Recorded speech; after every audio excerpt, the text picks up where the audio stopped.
pandemi ya, menurut saya sih sebenarnya yang namanya ada beberapa industri yang nggak bakal terdampak separah industri-industri yang lain. Menurut saya, industri yang sebagian besar itu adalah sumber berbasis nabati ya, kalau buat saya, kayak buah-buahan, sayur-sayuran. Saya nggak bisa ngomong yang sama dengan industri-industri yang lain, tapi saya mau fokus ke situ karena Burgreen sendiri pun kan adalah restoran sehat berbasis nabati, gitu kan. Sebenarnya kayak dari sisi fundamentalnya sebenarnya cukup bagus, tren-tren yang ada juga cukup bagus, kayak di Jerman contohnya, konsumsi buah sayur naik sampai 100% dari awal pandemi ini gitu kan. Terus juga di Swiss juga 60% naik konsumsi buah dan sayur di toko-toko retail. Jadi ya mungkin di pandemi ini ya salah satu yang positif adalah kayak banyak orang yang jadi lebih sadar makan sehat gitu kan, dan itu sesuatu yang baik. Dan ini juga menjadi peluang kayak ya bisnis gitu ya bisa dibilang, dan juga kayak sebenarnya dari ketahanan pangan sendiri. Sebenarnya kalau dari Indonesia itu kita diberkahi kayak tanah air yang cukup subur gitu.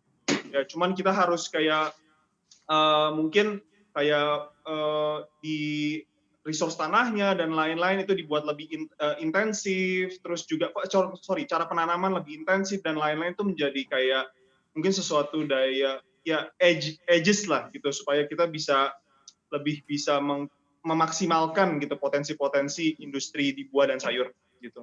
Baik, dari beberapa pengusaha tanaman organik dan juga bahan-bahan nabati yang kami interview dikatakan bahwa saat ini mereka semua kelimpahan peningkatan demand dari pasar. Bagaimana dengan bisnis Anda sendiri? Adakah peningkatan demand dan kira-kira berapa besar peningkatannya?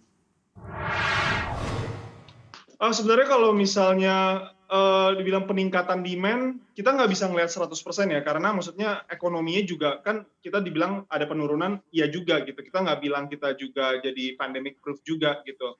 Nah tapi memang kalau dilihat ya kita bisnis yang memang menjual makanan sehat berbasis nabati ini kayak bisa dibilang turunnya nggak separah kalau misalnya kita hanya menjual makanan biasa gitu.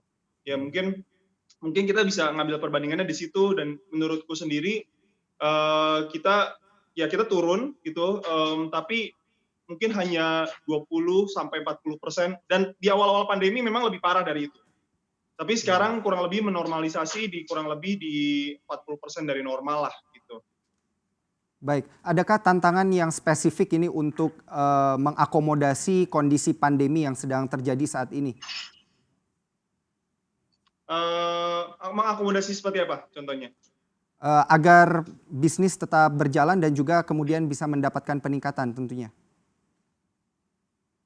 Ada pastinya. Jadi kayak kalau misalnya dari kita sendiri, itu aja kayak mengikuti peraturan protokol-protokol yang udah dikasih di Jakarta, Tangerang Selatan, dan Bandung. Itu kan outlet bergenis di situ.